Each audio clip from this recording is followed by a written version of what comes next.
માળિયાહાટીના તાલુકાના ચોરવાડ ગામે જૂનાગઢ અને ગીર સોમનાથ જિલ્લાના ખેલાડીઓને પ્રોત્સાહન મળે તે હેતુસર જૂનાગઢ લોકસભા મત વિસ્તારમાં સાંસદ ખેલ મહોત્સવનું ભવ્ય આયોજન કરવામાં આવ્યું હતું।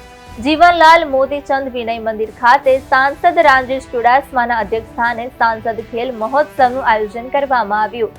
આ ખેલ મહોત્સવ દરમિયાન વોલીબોલ, કબડ્ડી, રસ્સાખેંચ સહિતની વિવિધ રમતોનું આયોજન કરવામાં આવ્યું હતું, જેમાં ખેલાડીઓએ ઉત્સાહપૂર્વક ભાગ લીધો હતો। આ કાર્યક્રમમાં સાંસદ રાજેશ ચુડાસમા, ધારાસભ્ય ભગવાનજી કરગઠિયા, ભગવાન બારડ, જિલ્લા ભાજપ પ્રમુખ ચંદુ મકવાણા, જિલ્લા પંચાયત પ્રમુખ હરેશ ઠુમ્મર સહિતના અગ્રણીઓ ઉપસ્થિત રહ્યા હતા। ચોરવાડ નગરપાલિકાના પ્રમુખ બેના ચુડાસમા, સોમનાથ જિલ્લા પંચાયત પ્રમુખ મંજુલા મુછાડ હાજર રહ્યા હતા।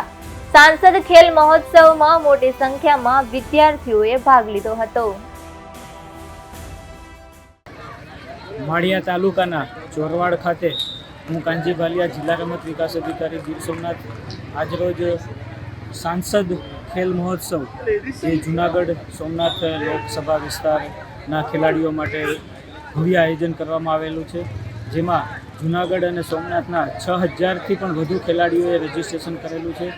આ સ્પર્ધામાં માનનીય સાંસદ દ્વારા 8 રમતોનું આયોજન કરવામાં આવેલું છે, જેમાં કબડ્ડી, વોલીબોલ, રસ્સાખેંચ, એથ્લેટિક્સ, કુસ્તી, બેડમિન્ટન, બીચ વોલીબોલ અને યોગાસન સ્પર્ધાનું આયોજન કરેલું છે।